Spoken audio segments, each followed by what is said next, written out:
अभी सिर्फ 3-4 दिन पहले छत्तीसगढ़ के मुख्यमंत्री भूपेश बघेल दिल्ली से लौटने के बाद पार्टी अध्यक्ष से अपनी मुलाकात का हवाला देते हुए कह रहे थे कि प्रदेश के संगठन में फेरबदल होगा।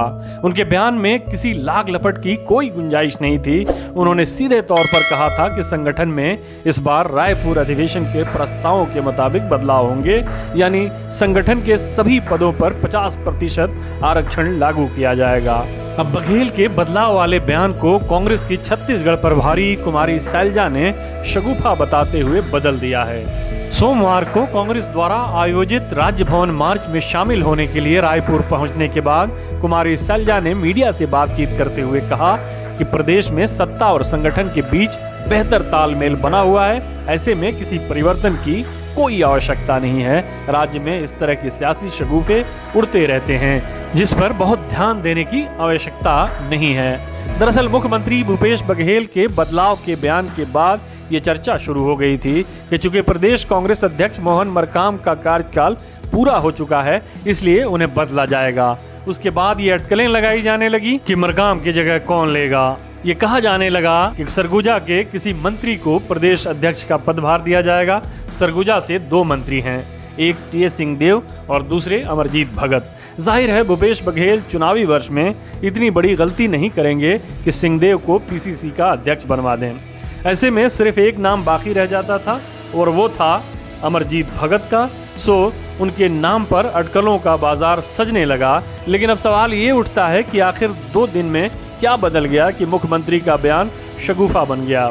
सबसे पहली बात यह कि पार्टी आला कमान को ये बात मालूम है कि इस वर्ष होने वाला हर चुनाव कांग्रेस के लिए बहुत ही महत्वपूर्ण है। इन चुनावों से 2024 के लोकसभा चुनाव की दशा और दिशा तय होगी। बीजेपी इन सभी चुनावों में हार कर भी 2024 को बचाने की स्थिति में रहेगी। लेकिन यदि मध्य प्रदेश को छोड़ भी दें तो कांग्रेस के लिए 3 राज्यों कर्नाटक, छत्तीसगढ़ और राजस्थान में हार उसका 2024 का काम तमाम कर देगी। अभी तक के आकलन के मुताबिक छत्तीसगढ़ में आम आदमी पार्टी के जोर और कांग्रेस की अंदरूनी कलह के बावजूद पार्टी की स्थिति ठीक ठाक है। सत्ता में वापसी के लिए जरूरी है कि पिछले 2 वर्षों से चल रहे अंदरूनी कलह को नियंत्रित किया जाए और शायद इसी वजह से पार्टी आला कमान की ओर से कुमारी सैलजा को डैमेज कंट्रोल का आदेश मिला है। दरअसल पिछले 2 साल से मुख्यमंत्री की कुर्सी की लड़ाई लड़ रहे प्रदेश के स्वास्थ्य मंत्री टीएस सिंहदेव समय समय पर कुछ ऐसे बयान दे देते हैं जिससे छत्तीसगढ़ कांग्रेस की अंदरूनी दरार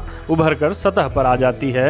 उन्होंने ये कहा कि वो चुनाव नहीं लड़ना चाहते, चुनाव से पहले अपने राजनीतिक भविष्य के बारे में कोई निर्णय लेंगे। कांग्रेस के शासनकाल में अधिकारी पार्टी कार्यकर्ताओं की वैसी नहीं सुनते जैसी बीजेपी के शासन काल में बीजेपी के कार्यकर्ताओं की सुना करते थे।